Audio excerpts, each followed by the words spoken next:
We are here for a very interesting session on getting published. Let me first introduce Bhavani Shankar, who's currently, Bhavani, do you want to just give a little wave to the audience? He's currently at the Center for Development, Environment and Policy. He's Professor of International Food, Agriculture and Health out there. He's at the School of Oriental and African Studies, popularly known as SOAS. He's also an applied economist working on research areas at the intersection of agriculture, food, nutrition, and health in developing as well as developed countries. His current research interests include analysis of economic drivers of over- and undernutrition, food and nutrition policy evaluation, and the role of agriculture and food systems in enabling better nutrition and health. Bhavani's ongoing research projects include LANSA, the Leveraging Agriculture and Nutrition in South Asia, and POSH, Palm Oil, Sustainability, Health and Economics. He's currently an academic editor of PLOS One, and he also served as a managing editor of Food Policy during from 2011 to 2015. Wonderful to have you here, Bhavani. May I come to Jerry? Gerald Shively is at the Purdue University. He's professor and associate head of the Department of Agricultural Economics and directs the MS and PhD programs out there. He has more than 20 years of research experience in agricultural development, food security, natural resource management, and he has published more than 100 scholarly works. He's the recipient of numerous teaching and research awards, including the 2007 Purdue College of Agriculture Outstanding Researcher Award. He is a Purdue University faculty scholar, and he received his PhD in Agriculture and Applied Economics from the University of Wisconsin-Madison in 1996. He is the editor of Agricultural Economics. Former. Thank you. Thank you, Jerry. Now may I introduce Prakash Shetty. Prakash is the CEO of LANSA. He's Professor of Public Health, Nutrition at the University of Southampton. He was Southampton Medical School in the UK. He was the Honorary Research Professor at Oxford Brookes University in the UK, Emeritus Professor of Physiology and Nutrition at St. George's Medical College, Bangalore, and he served as the Chief of Nutrition Planning, Assessment and Evaluation in the Food and Nutrition Division of Food and Agricultural Organization at Rome between 2001 and 2005, and he has been a consultant to the UN and other international organizations.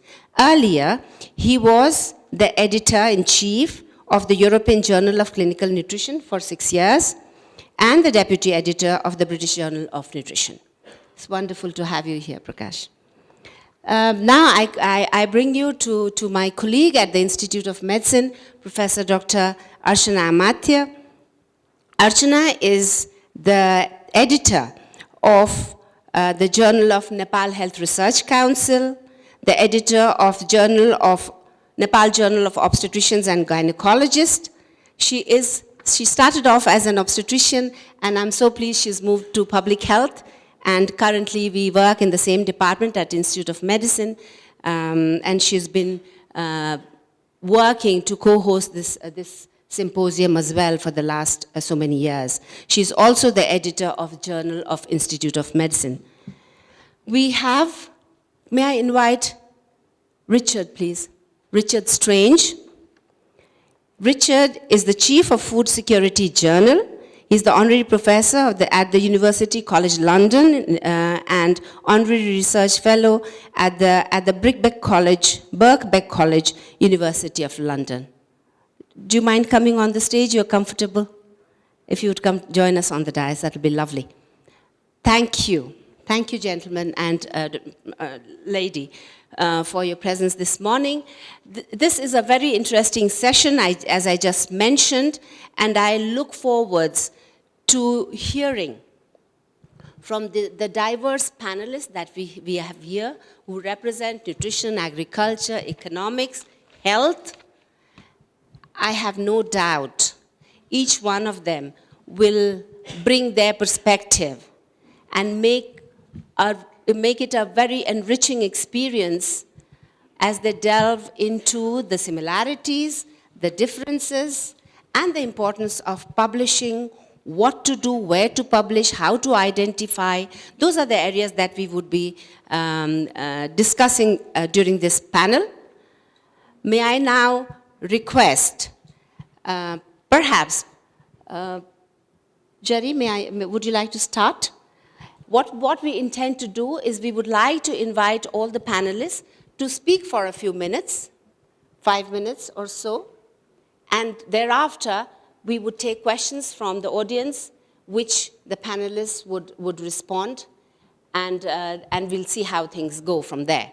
So may I invite Professor Gerald Shively to start? Great, thank you very much, and thank you for that very generous introduction. So I think that my comments this morning will reflect both my experience as a young researcher and 20 years of working and struggling myself to publish my research in respected journals, as well as my evolution from being only a researcher, I say only a researcher, to being somewhat of a gatekeeper for the community, because in my 9 years as editor of the journal Agricultural Economics, and in my capacity as a member of the editorial board of several other journals, I've often seen that role as a kind of gatekeeper for the discipline, allowing some research to move forward into publication and into the marketplace of ideas. And I think that the important thing for young researchers to think about is the community to which you belong, the audience to which you want to communicate, and to think about your role as providing ideas for the marketplace of ideas, and to strengthen your ideas through peer review, and ultimately to have those ideas published so that they can be shared as we move forward in an incremental process of expanding sort of the boundaries of knowledge. So I know we'll be spending a lot of time this morning talking about specific strategies for publication, but I think that another message that I'd like to deliver is that as you begin to think about yourself and your own research career, think of yourself as a member of a much larger community.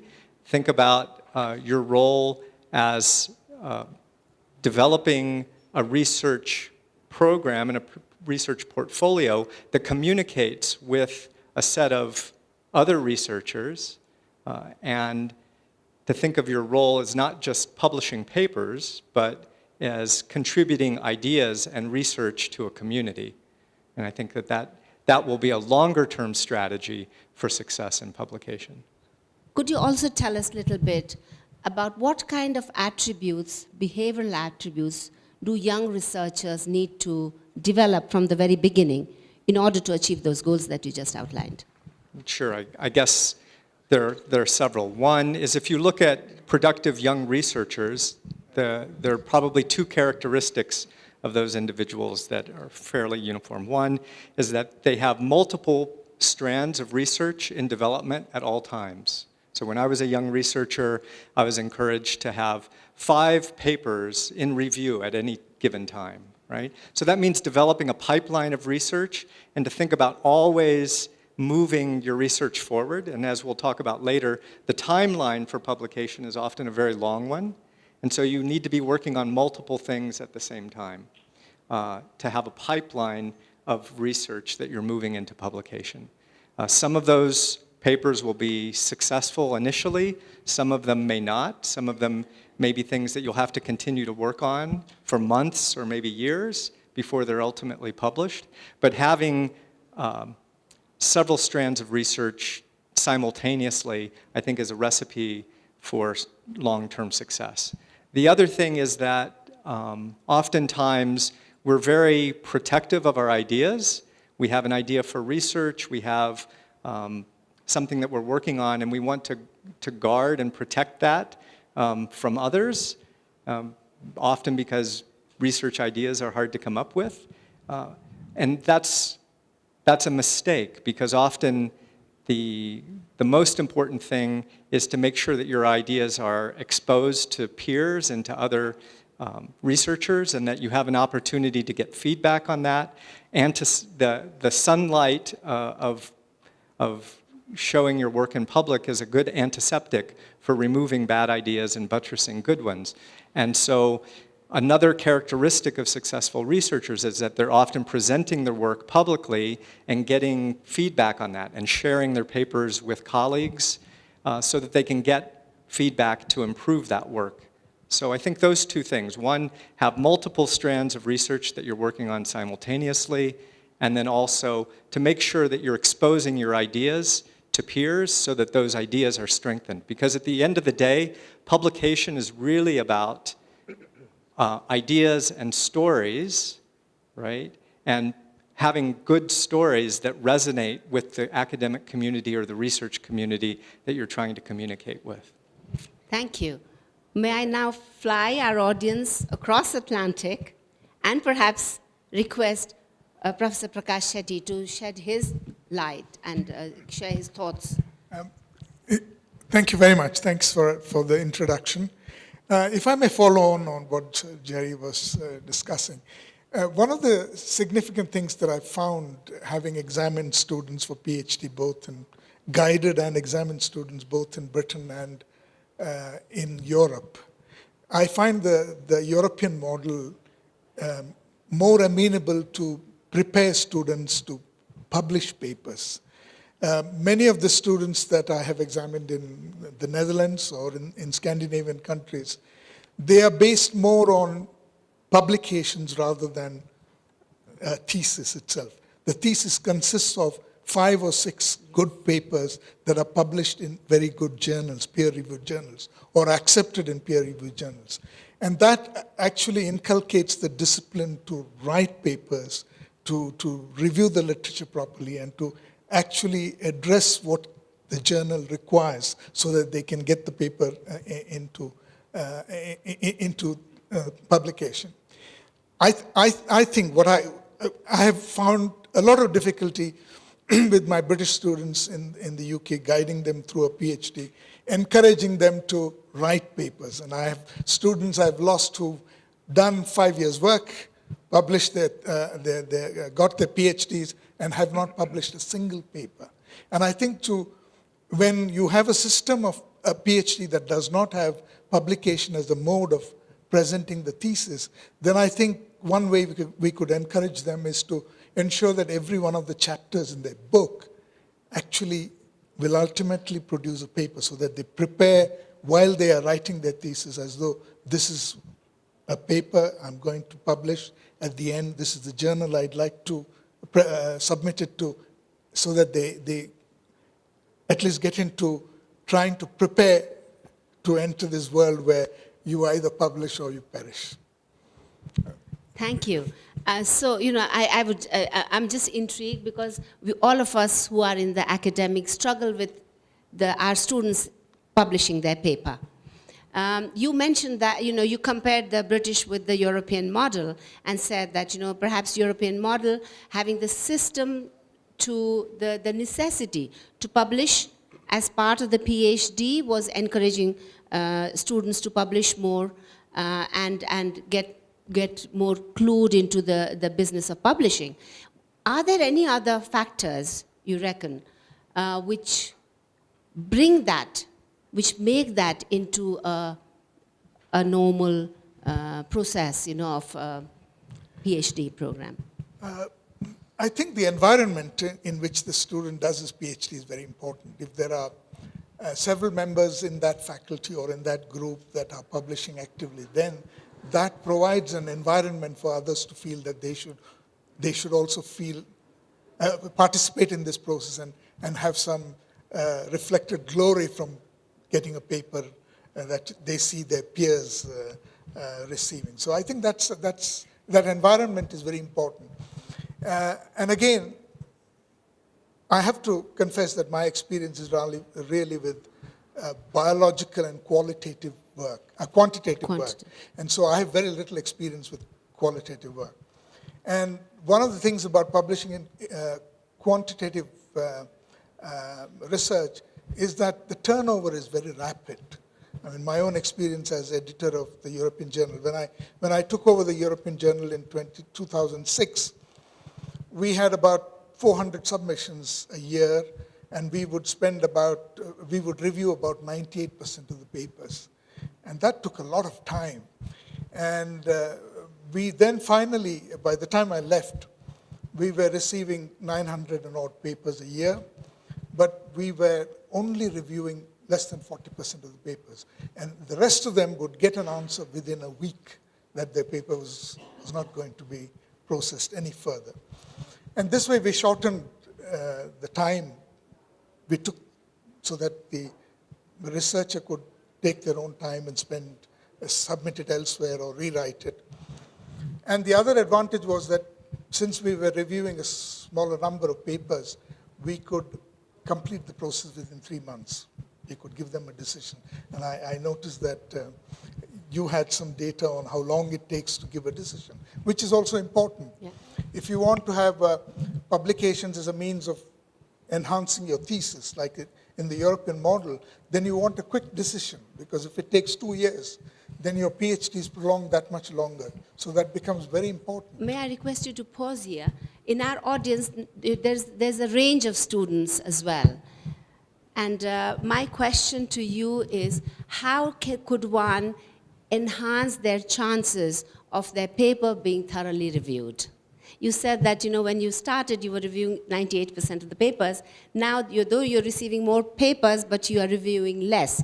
Perhaps, they get desk rejected or whatever the process is, whatever your experience is. Would you like to share with our audience, how do they increase their chances for the paper to be reviewed? What steps could they take? I think the paper has to be relevant to that journal. This is very important.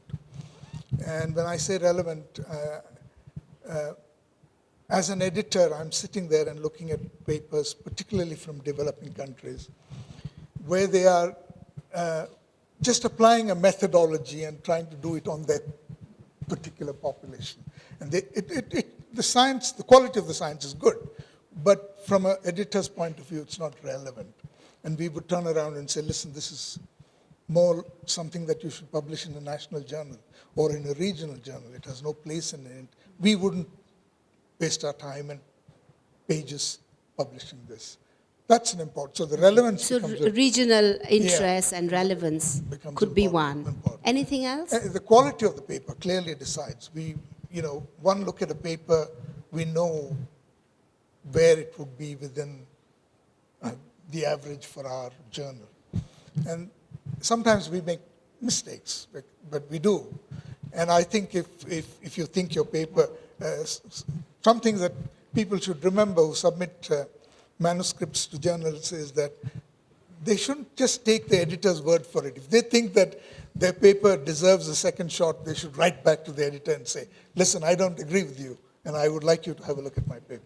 So, otherwise it's the quality that determines whether we proceed with it or not. Thank you. Dr. Archana.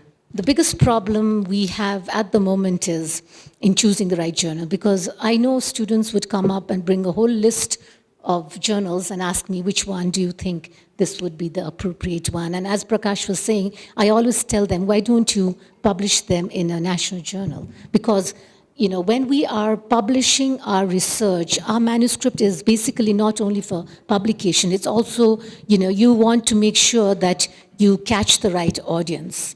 No. And initially, students, whether it be PhD students or masters or anyone to that accord, would think, why do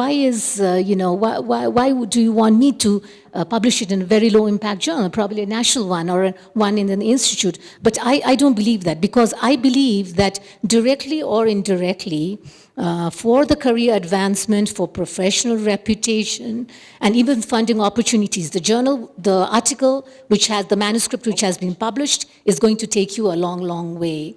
And I'm telling this out of experience, because I remember when I published my first article on abortion, I aimed for a very high impact journal, because I thought that was the right one and it's going to take me a long way. But then eventually my supervisor told me to get it in a national journal, and I tell you, it's really helped me a long way after that. So it's very important to decide who do you want to show your work to, and that really helps in the long way. And besides that, another thing which I think is very important is, like for example, for the Journal of the Nepal Health Research Council, it's a multidisciplinary journal. It's easy for us as editors to accept various ones. But when I work at the Journal of the Obstetrics and Gynecology, then it becomes a totally different, because it's a very specialized journal and we want to take something which would cater to the OBGYN community. So as Jerry was saying, the relevance of why and where you want to showcase your work seems to be the crux of publishing. Could you share your journey? I mean, how did that revelation come about? Was it after many rejections? What was it that...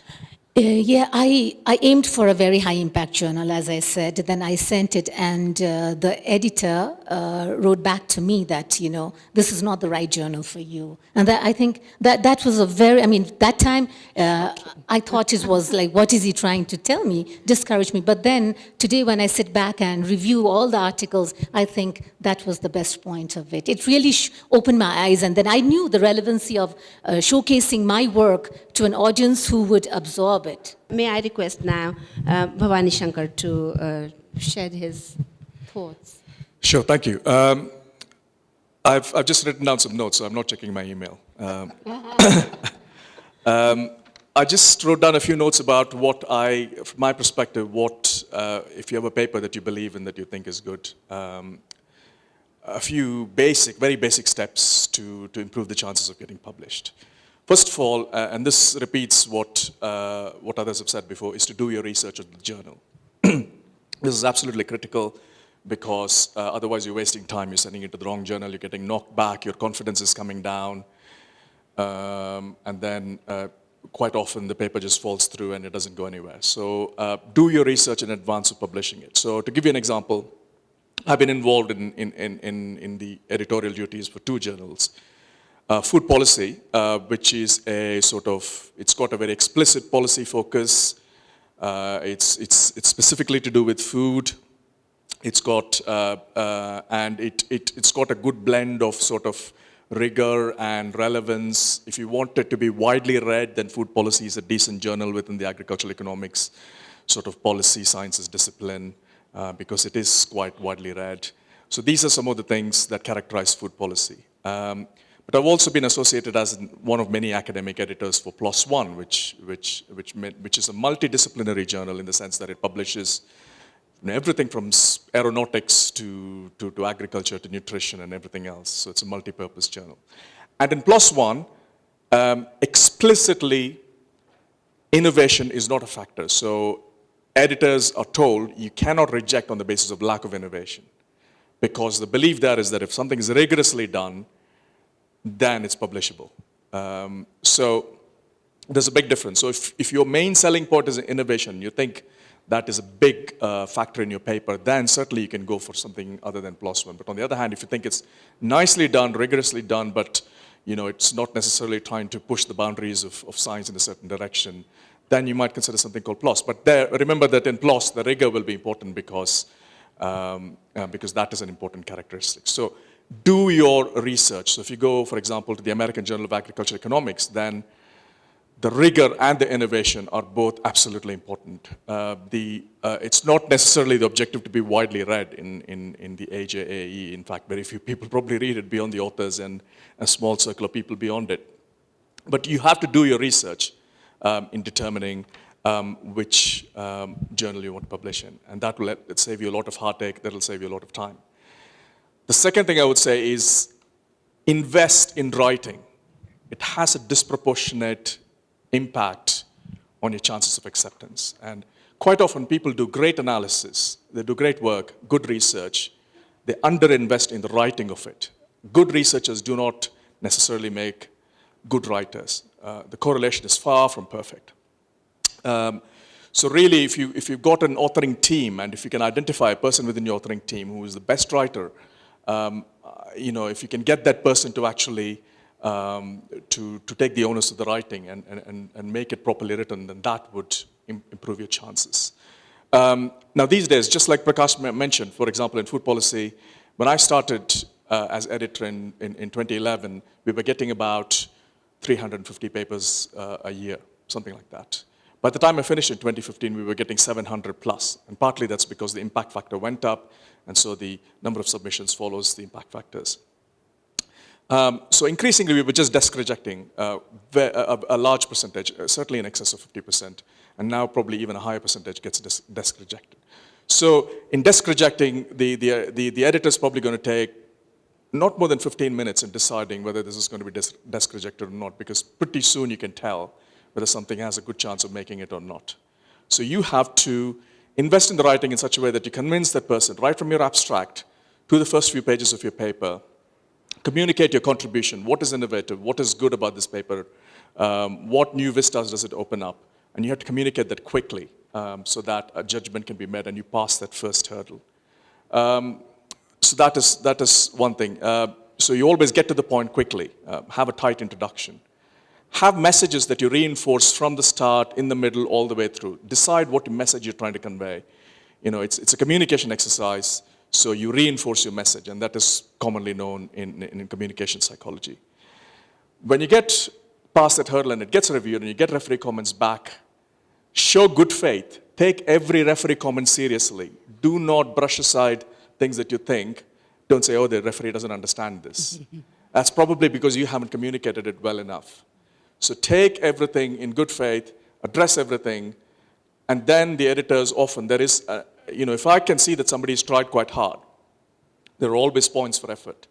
On the other hand, if somebody's done a decent paper but just not bothered very much to address referee comments, that can have a negative influence on the paper being accepted.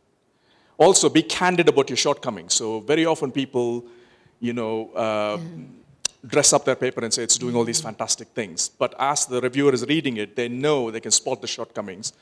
And if they feel you're trying to hide your shortcomings or you're trying to be over-optimistic about the positive points, then that creates a negative perception. So accept your shortcomings, discuss them, say what could be done about it in the future. Maybe I don't have enough data in this case, but maybe future studies can pick it up. So that's always a useful thing to do. So basically, and then the final thing is persist. Don't get downhearted if you get rejected.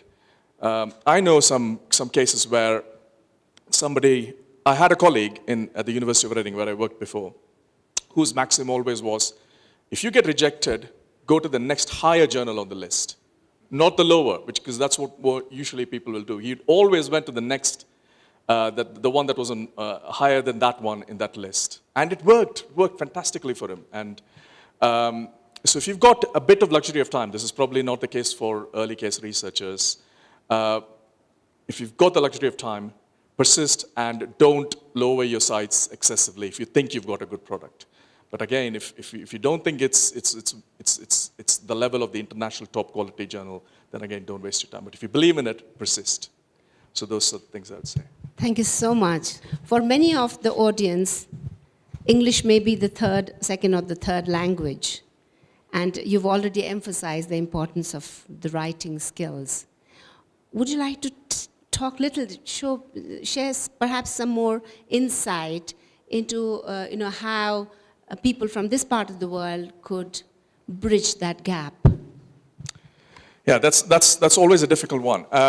But I would say the quality of English, certainly for editors of international journals, editors as well as reviewers tend to be sympathetic about the quality of the English, but they will be less sympathetic about the quality of the writing. And there is a distinction between the two. So you can have, not perfect English, But if you invested in the writing and you've sequenced things and you're communicating a message, reinforcing messages, and so even if your English is less than perfect, I think most people will tend to buy it. So, so it is important to have a certain minimum standard of English in writing for these journals, but it's not the deal breaker. But certainly the quality of the writing, i.e., how you phrase things and how you break up the argument into different bits, that's what I would pay the most attention to. With regard to the English, if you've got a colleague who can check it for you, if you've got somebody who is a native speaker or who is got huge experience in writing in English in journals and so on, send it to them. You can buy them dinner later. Ask them to do you a favor and just sort of go through the basic typographic errors or grammatical errors you might have made, just fix it. But the quality of the writing will be up to you. Somebody can fix the English at a later stage. It's a great honor that Professor Richard Strange is here. I would perhaps like to hold your thoughts till we've taken some questions. But if there are some burning issues that you would like to flag at the outset, you're most welcome. Well, perhaps I should speak later. I'd like to congratulate my fellow people on this panel for giving such illuminating talks. So perhaps I do have some slides I could show, but perhaps later. Yep. Perfect. All right. Thank you so much. Okay. Thank you, panelists.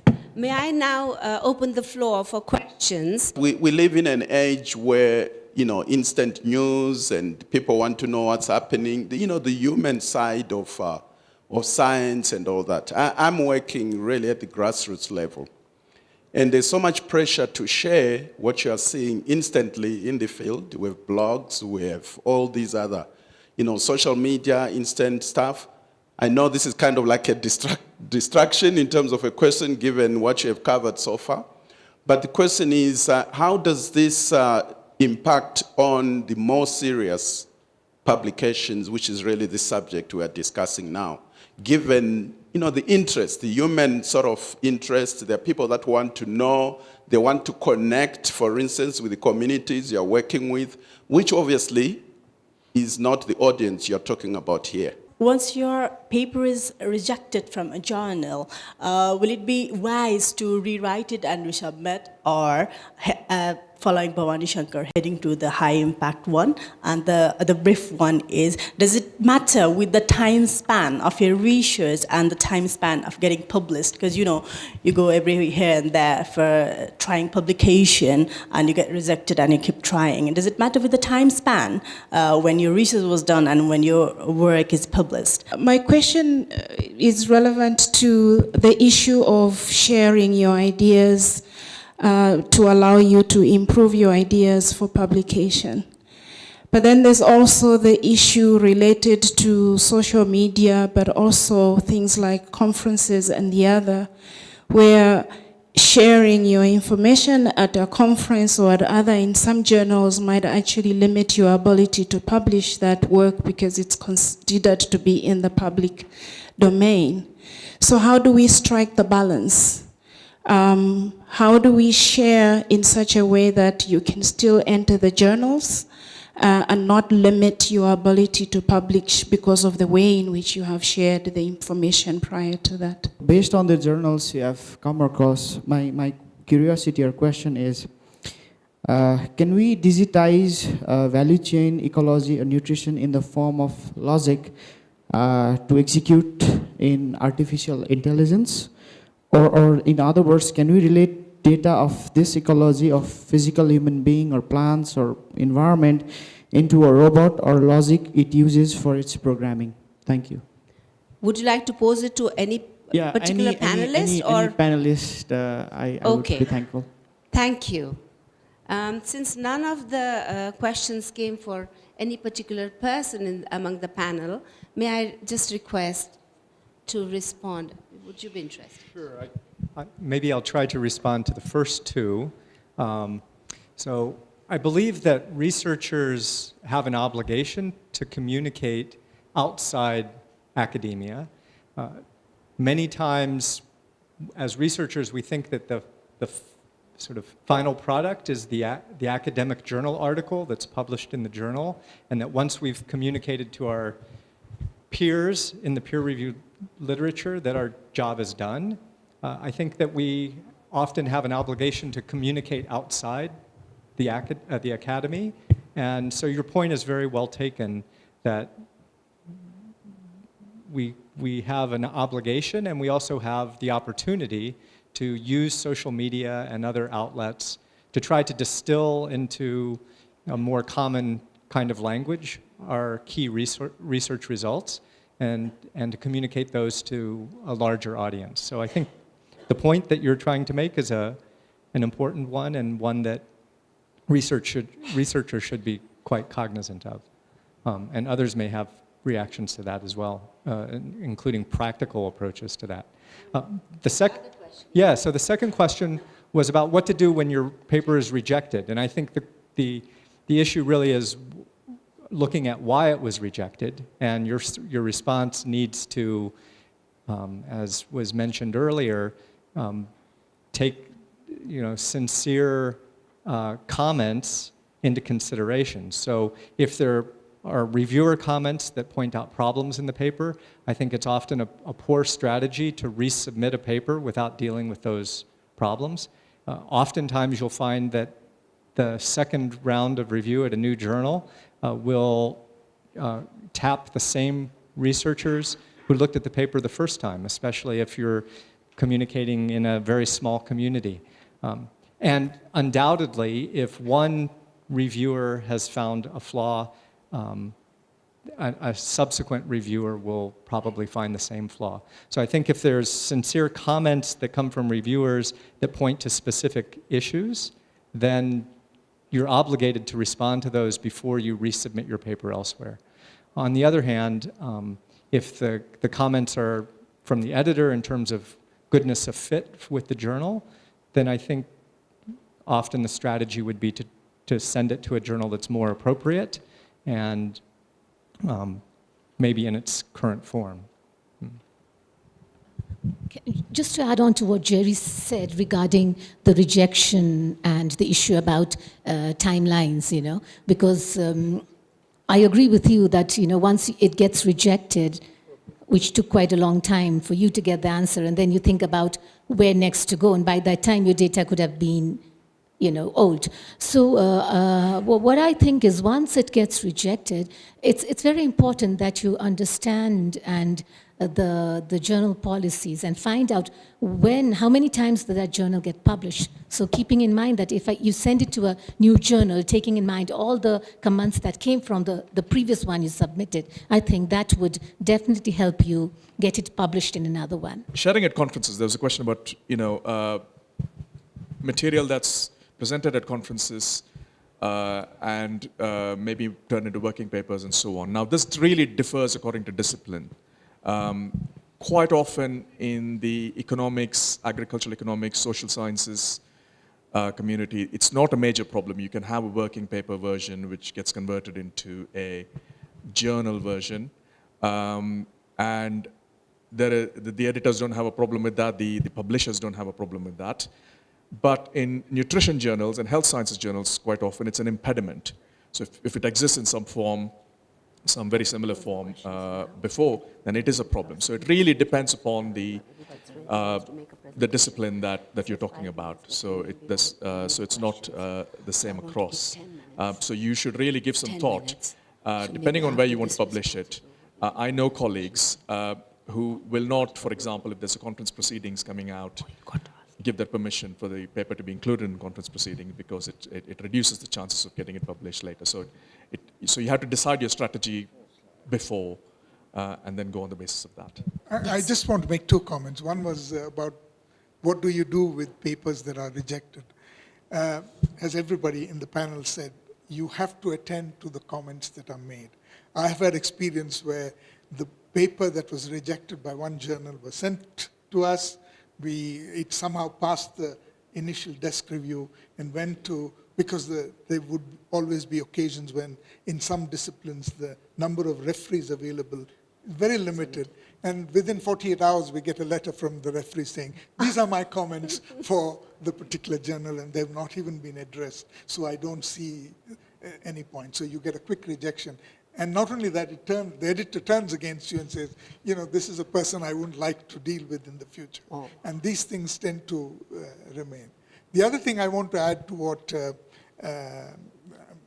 Bhavani Shankar said about how the introduction must immediately capture the editor to pass the desk review. What I have found very, very useful is that always write a letter to the editor separately.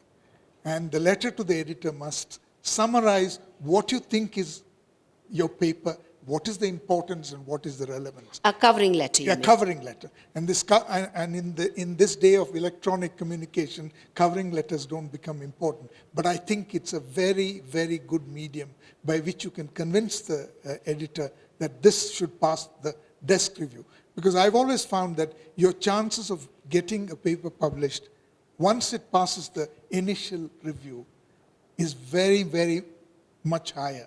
You improve your chances almost 90%, because you will invariably get 2 or 3 reviewers looking at it, giving fairly, unless it's a very poor quality paper, it's quite different reviews, and you can always attend to them. And even if one of the reviews is negative, because the remaining 2 may be sitting on the fence, you have a very good chance of getting it. So passing through the initial desk review is very, very important. And you need to communicate your ideas very clearly in the paper. Thank you. Yes, please do. So that's really important, and I want to underscore it by making a couple of additional points. In my experience as an editor, I handled roughly, 2,500 papers over a 9-year period, which meant almost double that number of referee reports. And one of the statements that recur in referee reports that I see often is the specific criticism that either a paper has been submitted prematurely, in other words, the research hasn't been properly vetted among colleagues, and the improvements that are necessary haven't been made, right? Or that there's something about the paper that doesn't communicate clearly what the research question is, what it is that the paper is trying to accomplish. And I would say that those 2 points are probably the most frequent ones that I've seen in referee reports, that the paper's prematurely submitted to the journal. When you submit a paper to a journal, it should be considered the final product, not a work in progress. And oftentimes, there's more work to be done, sharing it with colleagues, getting friendly feedback from others who can help you strengthen that work before you send it to the journal. And if you've done the research properly, then the publication process should be much easier. And then the second is that oftentimes referees have difficulty finding the point of the paper. And it may seem like a very simple thing, but it shouldn't be a mystery. We should be reading mysteries in our spare time, but we should be writing nonfiction, and there shouldn't be anything mysterious about what you're trying to accomplish in your paper. So although we like to read mysteries, as non-academics, as academics, we don't like mysteries. So make sure that your paper very early is very clear about what the research question is and what the point of the paper is. Thank you. May I request Professor Richard Strange to make some announcements, which I'm sure would gather more questions. So. The point about the announcement is that there will be a report of this this meeting, the 2017 ANH Academy and Nutrition Innovation Labs and Symposium in Food Security, in Food Security, the journal, which I edit. And additionally, we hope to publish around about 4 papers that's negotiable from the current conference scientific sessions. And those will go as a special section of the journal. What is the Food Security Journal? There should be outside some flyers. Please take one. The journal's full title is Food Security, the Science, Sociology, and Economics of Food Production and Access to Food. It was actually, it may be of interest, that the initiation of the journal was inspired by Norman Borlaug, who actually came to a meeting of the International Society of Plant Pathologists. So I feel slightly a fish out of water here as a plant pathologist. Nevertheless, I've had a rather sharp learning curve over the last 9 years, of which I've been editor. So we decided we would have a task force for food security, and one of the products has been this journal. Now, what we are interested in is the fact that over half the world's population does not have a proper diet. There are about 2 billion who have overnutrition, 2 billion who have food micronutrient or vitamin deficiencies. It's better. Okay. Thank you. Oh yes, that's better. So we're interested in research which discovers this, and then we're interested in research that actually tries to overcome these problems. I took rather literally the business of getting published, and these are things which I think everybody should know. Probably most of you do, but nevertheless, it's possibly worth just saying a few things about it. Obviously, the title's got to represent the topic of the paper, and then the abstract should state very succinctly exactly what you've done, what are the real main points. Then the introduction, what is the state of play before you came along and did your wonderful experiments? We need to know that, and of course this must be well referenced. Now, materials and methods, these are extremely important, and they should give enough information so that anybody else can come along afterwards and repeat precisely your experiments. If they don't work, it may be they did something wrong, but with luck, they will confirm what you've done. Then the results, again, should be succinct. The results can be quite short, 2 or 3 tables, perhaps a histogram or something, but as I'll say in the bottom, the tables and figures, they should generally be completely intelligible on their own. So somebody can pick up a journal, look at a graph, and see exactly what that is representing without reference to the text. Then the discussion, you must show really how your work has dovetailed in with what's gone on before. So you show what your place has been in the subject. Then, of course, it references, you must follow the style of the journal. A point which came up in the discussion is a question of rejection and choice of journal. Springer, who's the publisher of Food Security, has a transfer desk, so-called.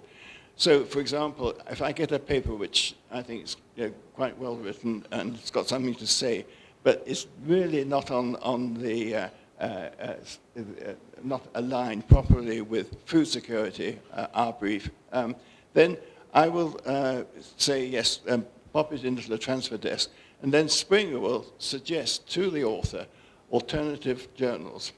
So that can be quite helpful. It might be of interest for you to know how the paper flows in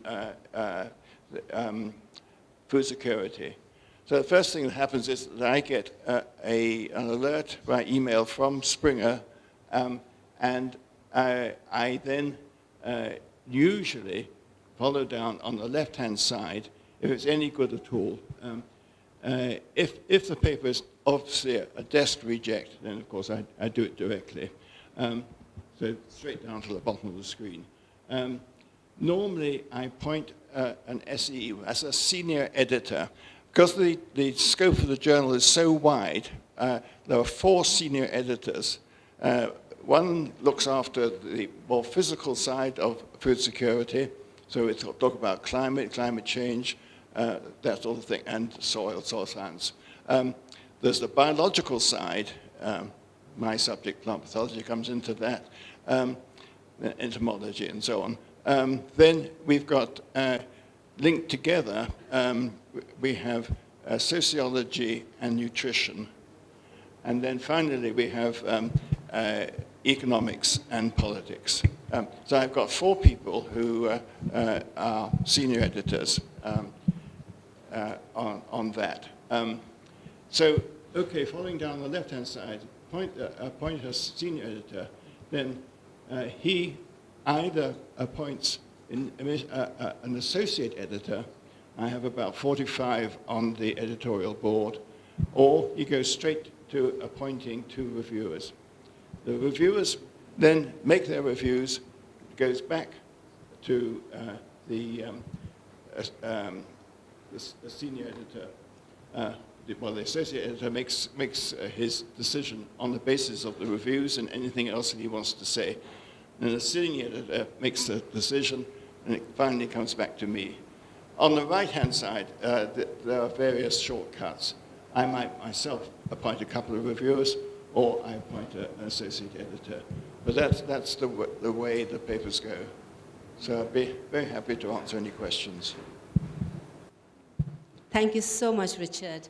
May I now request you to pose the questions you may have for Richard or our other panelists? We are almost coming towards the end of this session. Usually, researchers, we always think of positive result highlighting more than the other non-positive result. So I feel that is also findings in the results. We always, as a learner, think of always positive result to highlight in the articles. As an editor, what is your opinion? And I would like to hear that. I feel that is also important findings if we have enough justification and enough analysis. I just want to hear that. I have 2 questions. The first one is about impact factor. There is this confusion. We have to go always to the higher impact factor, but it's not as easy as it looks. So what's your view of that impact factor? And the other thing is novelty. Sometimes my papers were rejected because they were not novel. What does that mean? Thank you. So basically we start with a research hypothesis and we have a strategy, we have a goal on which journal we have to publish, and we start the work, and it takes around 4 or 5 years depending upon the research you are looking at, maybe a conservation agriculture or a resource conservation technology like that. And by the time you get the result and you submit to that particular journal, the focus of the research that shifts by that time. Maybe it's more on climate smart agriculture, or you can sense from the editor's comments that they need certain kind of analysis to substantiate that result. But by that time, you don't have research funding to go further analysis or to have more year to spend on that. So I'd like to the panelist's suggestion what to do in that case. I'll just respond to yours regarding the negative findings. I agree with you that, while doing research and as researchers, everything doesn't come positive. And as an editor, I would also take negative findings as very valuable. And it's not necessary that they would get rejected just because it didn't come out the way it was supposed to come out. Actually, if you're doing a study which is a trial, you can register the study and so that even if the results are negative, there is a guarantee that it will be published. This is to ensure that not only trials with positive results are published in the literature. So you go through the process when you design the trial and you register the trial, and then you know automatically that even if the results are not positive, they would be published. So I think it's very difficult to publish non-results or to publish negative results. And again, one has to look more deeply at the research to understand why there's lack of finding. Sometimes there may be insufficient power in the sample to provide the kind of statistical significance that you would want to see. And so it may be a more fundamental flaw with the research than an actual evidence of absence, right? So I think that if you have non-findings, and if those are sufficiently robust from a research point of view, then you have to find some way to wrap that non-finding within a story. And that story, that narrative, has to resonate with fellow researchers, and the non-finding has to make sense within the larger context of research that your work is embedded in.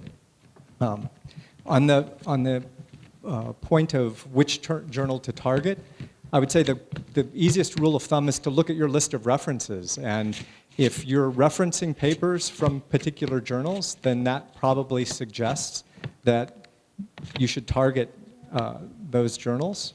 If you're sending your paper to a journal and you're not citing any references that have appeared in that journal, then that might be a signal to you that you're sending your paper to the wrong place. You should at least think of your research as communicating and engaging in a conversation with other researchers. And so if that conversation has been taking place in a particular journal, then that's a good place for your research. On the other hand, if that conversation hasn't been taking place in that journal, then you might find it more difficult to publish there. Thank you, Jerry. Bhavani, we haven't heard from you for a while, so Sure. how about... Yeah, so negative results, yes, I completely agree with Jerry. This is perhaps, I mean, in the social science world, we have relatively few trials, so it's a problem that's quite a common one. And I have to admit, it is difficult to publish negative results, non-results, and there is a bias towards publishing positive results, although negative results, as we all know, do tell you something, and they have a certain amount of information. And I completely agree, if you want to publish it in a journal, for example, in agricultural economics journals, then you would need a story. You would need to write, you need some clever writing so that the non-result or negative result is a reasonably logical and interesting conclusion that flows from that, rather than a standard description and then say, oh, it doesn't work, it's not significant, and whatever. I think to some extent, journals like the PLOS journals do address some of the problems with negative results, because that's, again, that's not, it's less of a criterion for publication there, and it's an editor's job to ensure that it doesn't become an important criterion, that the bias is minimized. Because this is quite subconscious often, when reviewers read it, they say, well, okay, so this is insignificant, so what's the point? And there may be a point, because it might be telling you that perhaps sometimes that the theory doesn't always hold true. Maybe the theory the received wisdom from the theory needs to be modified. Sometimes it does tell you useful things. So either you do some clever writing and recast it in the regular journals that you want to publish in, or you find journals which are more receptive, but it is a difficult business. That's something we have to acknowledge. Somebody asked about impact factors. Yes, highly imperfect metric, we all know that. We know that lots of journals will game the impact factor in various ways, and publishing houses do that too. So it's all a slightly murky business, but it is an important metric that's universally accepted. And so that's an imperfect world that we have to live in, where impact factors are used, especially across disciplines, which is really difficult and slightly nonsensical quite often, given that everything depends on the impact factors decided by the discipline that you're in, and it's all relative. But it's there, and it's something that we work. But there are other metrics coming up. Elsevier has started its own suite of metrics, which perhaps try to tweak things a little bit. So there's a series of things that are coming up. I think the world will change a little bit in the next 5 years about what the standard metric might be. Yeah, I think that's all I have to say. How about the novelty? There was one question. Yeah, yes. Novelty of your findings, and how do you balance that in this world? Yes, no, it's really difficult. Novelty, which is innovation, lack of innovation. So there are journals, as I pointed out, the PLOS journals do not look for novelty, they look for correctness. So their philosophy, it's a controversial philosophy, because they believe that if you've got a finding and it's robustly done, it's useful scientific information. It should not be denied its place in the world. So in other words, 10 years down the road, when somebody does a meta-analysis or a systematic review, they have another data point from which to draw on. So and then their view also is that you let the scientific communities then decide which individual articles are actually novel, innovative, and so on. It's the rigor that's important at the point of publishing. So that's a very particular view. Not large sections of the academic community don't agree with that. But the point is that there are journals which will much more. One thing is for sure, if the work is not well done, it's not rigorous, it's not going to get published in any decent journal. Lack of innovation, there are journals which will not target innovation specifically, you can find them. And always be open-minded that there are regional journals, for example, which might be, rather than international journals, which might be more receptive to country-specific information, which is not necessarily pushing the boundaries in terms of international science, but is quite important from a national perspective. So it's important to tailor the paper to the right kind of journal. So yes, innovation is important, novelty is important, but if you're realistic, you can find ways. If you've got a good, well-done paper, even if it's not terribly novel, you can find ways of publishing it in a relevant journal. Thank you so much, panelists. What an interesting session. We come to the close of this session, and I'd just like to run through what came up, what popped up during the discussion. And the emphasis was on the scientific rigor of your writing and following the prescribed headings and being rigorous with your writing, rereading your work, making your friends read it, comment on it, and read it yourself, edit, always a difficult task. However, there's no shortcut to that. Identifying the appropriate journals, including a covering letter, which throws light on the importance of your work, and paying heed to the comments by the reviewers, not to make shortcuts, not to brush it aside, were some of the key things that that were discussed. I would like to wish all of you success in your scientific writing and publication, and let's hope that there'll be more and more papers from you in the coming symposia. So thank you so very much, ladies and gentlemen, for your presence here this morning.